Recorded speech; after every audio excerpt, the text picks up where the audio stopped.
Thanks for watching. This is David Hopper, Austin Bureau Chief of 360degreesound.com.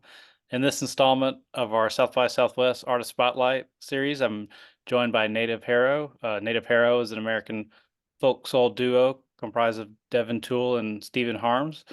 They've released 5 studio albums, and with the 6th album on the way later this year. The duo has toured internationally in more than 20 countries. Thanks for joining 360 Sound. Yeah, Thank thanks you. for having Thanks for us. having. Of course. I was wondering if you could please start by maybe giving our viewers and readers a brief history of Native Harrow and the music you make. Yeah. Do you want me to? Yeah, you do it. You So, do well, the I thing. started off as I was a dancer for years, but then in my 20s, I sort of became a poet of sorts, and that led to then me also playing guitar and eventually writing my own songs. And I was living in New York City at the time and just kind of playing all of the old haunts in Greenwich Village, and just was sort of on the path of doing a very kind of folk tradition type thing. And I had a friend in Brooklyn who was in a band, and Stephen played bass for him. And we all actually went to South by Southwest together. This was in 2014. Yep. And that's where we all met. Well, we met Mhm. there, and sort of started just playing together. And you were playing with me by the end of that run down to South by and back. He was playing with me and kind of just sitting in and hanging out.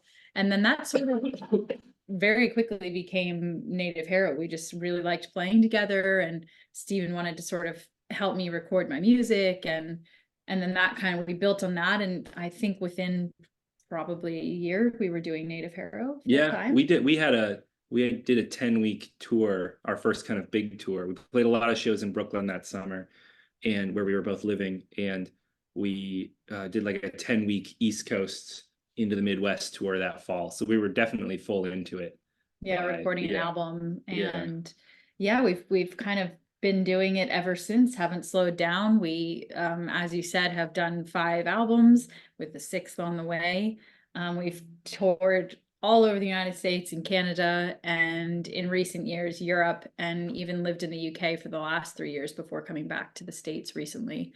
Yeah, and it's pretty much just the two of us. We play on our albums. Most of the instruments are Stephen and I playing, aside from our friend Alex Hall, who plays drums on, I would say, 98% of our Yeah, a good records. chunk of the records. Yeah. And as a live band, primarily it's the two of us, and then sometimes we'll have friends. We have a couple friends in England that play with us as well. But yeah, it's been the two of us, and this is our 10-year anniversary of Native Harrow. Awesome. Yeah.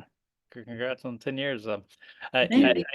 I saw where, yeah, you're originally from Pennsylvania, but it lived in England for a while and toured and recorded there. Yeah, so how was your experience in the UK, and guess what?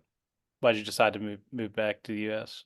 Yeah. Well, it was great. It was really great. We had been touring over there more because we got signed to Loose Records, and we have a booking agent over there, and we were kind of spending more and more time there leading up to 2020. And then obviously with everything kind of going on hold for a little while, we decided, let's go over there, and really when things open back up, we're allowed to do gigs again, it'd be really beneficial to be near our team. So that's what we did. We applied for the global talent visa and got approved, which was very exciting, and packed all our stuff up and flew over there. And basically our first gig back was Green Man, the festival in Wales. Yep. And then we sort of just were on the road constantly after that. We supported the Eagles at Hyde Park, which was the coolest thing we have ever done. Yes. Yeah. And yeah, it was a really amazing time. We have some very, very incredible lifelong friends there. We put out an album while we were there, and did a big Some record singles, store yeah. tour and supported that, and got to really meet and spend time with our fans over there, which was incredible. And then our we could have stayed there, I think, forever, but we're American, and I think we just, all of our family is here and our roots are here, and we're just craving being on the road here again. So we kind of just, I feel like we go wherever we feel we're being drawn to. We're very much sort of nomadic in that way. And I think we're finally feeling like, okay, it's time to go back. And so we have only been back, I think, about a month. Yeah, not quite a month. Yeah, we got back about a month ago. We're back in Philadelphia, and it feels really good to be back. So we're happy to be here. Oh, great. Yeah, I mean, England obviously has a rich like folk rock history. I mean, as does the US, but I really associate England with those bands from the 60s and 70s like Fairport Convention and Steel Lights Sure. Band and all them. So Yeah. you get a lot of positive press and UK outlets like Mojo and Uncut, and I played a lot of UK folk festivals. I was just curious, does it seem like maybe the UK audiences are more receptive to folk and the music you make, or? Hmm. I'm not sure. I feel like there's definitely that folk scene is so strong there because a lot of our friends, that's what they're doing. They're doing music that, still sounds like Pentangle and Fairport and all of that. Mhm. And they're really kind of, there's just that like quirkiness in England that makes them, that they just have this way of kind of, they're like fairy people or something. They capture that spirit, and Americans, like, we're a little bit too like rough and raw, I think. So we like, I think in that sense, when we're doing our folkier side of Native Harrow, because I think Native Harrow has many shades and many colors that we're working with constantly. And I feel like the folkier side definitely is probably better received in England. However, Stephen and I are very, very much into rock and roll as well. And soul. And soul is my favorite, and probably your favorite type of music to make and to listen to. And I think they love that there as well. There is a huge scene for soul music, and really that Americana scene they have there isn't America. I mean, it's not what we know as Americans as Americana. It is kind of broad in that the people that are attending those gigs love folk, they love rock, they love soul, they love blues music, and it kind of goes under that umbrella. So I think it's a smaller country, so there's just more people coming out. There's a bigger, you see the same people at the gigs, which is amazing. But that's not to say Americans don't also appreciate folk. I think they do. It's just a more of a quiet, smaller scene. But I think we're kind of moving away from that anyway. Our folk days feel like they're sort of behind us. Yeah, or just a smaller part of our story and a smaller part of what we're doing than maybe it was before. It's kind of always been in some ways, but the folk thing isn't. I mean, you're not going to come and see a show and us do 2 hours of two acoustic guitars and Okay. Yeah. So, yeah. Oh, interesting. Stephen, I understand you use a lot of vintage gear, like archtop guitars and such, to get the sound you desire. I was wondering in general, what is it about the kind of retro instruments that you like that maybe you don't get from more modern instruments? That's a good question. That's a good question. I like that. Well, I think of myself as a bassist first and foremost. But I mean, I play a lot of guitar in this band. I play the lead guitar on all our records, and I play a lot of guitar live, and drums as well, and keyboards. I think a lot of it is the sound. It's just we both like a darker kind of muffled sound. We use flat wound strings mostly. We use old strings. We leave our strings on forever. The strings on the main bass that I use in the UK have been on there for more than a decade. They were on the bass when I bought it. It's like warmth. Yeah. There's like a warmth, I think, that we like, because we're both super sensitive, I think, to like bright, loud sounds. Yeah. And so I think anything that sort of sounds like somebody like drug it through the mud in Mississippi, we're like, that's the sound. Sounds good. Yeah. Devin's main electric guitar is a 1960 Swing Master. Yeah. This is a very beautiful, very, very old arch top. It looks, is it fragile? Would you consider it fragile? It's finicky. I'm not precious about it, but I would say it's fragile, it's finicky. I know how to use it, but half the knobs don't work. Some of them work the way they're not supposed to. A lot of the tuning pegs I've had replaced, but they still the guitar just is wonky. And I love that. I love having to sort of fight with it. I like kind of it sort of maybe being slightly out of tune, but it actually works. Questionably intonated. Yeah. I think it's just sort of, it adds character, I think, and texture to the song that wouldn't be there if you're using a brand new guitar. Yeah. Mhm. Yeah. Yeah, cool. Yeah. As you mentioned, you have a sixth and forthcoming album coming up, Divided Kind. You mentioned earlier maybe moving a little away from the folk sound and incorporating more soul. Is that what we can expect from this new record? What can you kind of give us a preview of? Yeah, I'm Yeah. not sure how much we're supposed to say or Okay. not. We're always Yeah. not get in trouble with Okay. Yeah. the people, but Right. uh, it's more soul, I would say. I definitely think it's more soul, and there's some songs on there that when I first wrote them, I thought, oh, or even when we were recording them, I thought, oh God, we can't put this in. This is a different level. But we went with it, and I'm so glad we did, because they sound like us to me. And I think when I listen to our records, I always want to make sure that it feels like we're being represented by our music, and it's not representing something we aren't. And I think even with the folk songs, sometimes I hear them and I feel misrepresented by them, especially as I get older and my sound changes and I change and evolve. I feel that the stuff with a little bit more grit and honesty and just that soul feels right for me.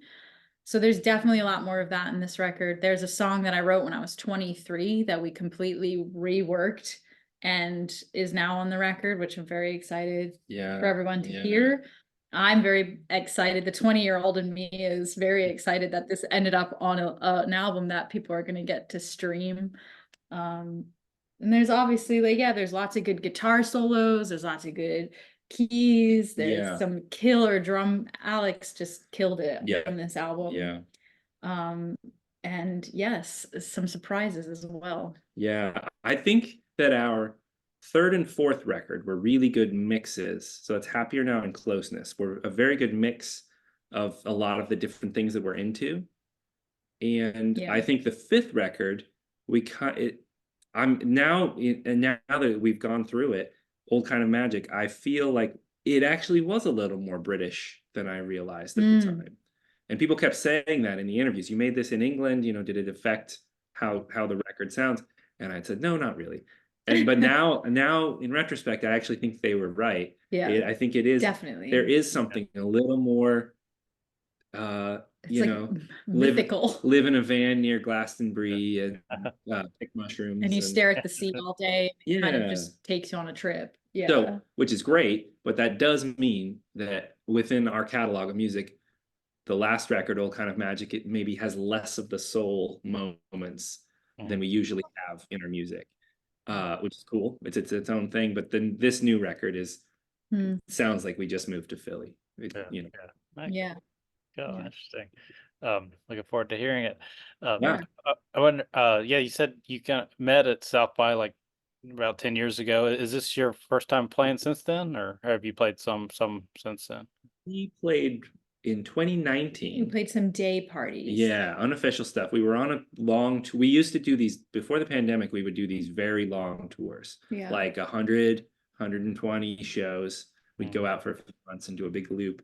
And on one of those tours in 2019, we popped through for the week and we did a bunch of day parties. On our way to England, actually. Oh yeah, that's true.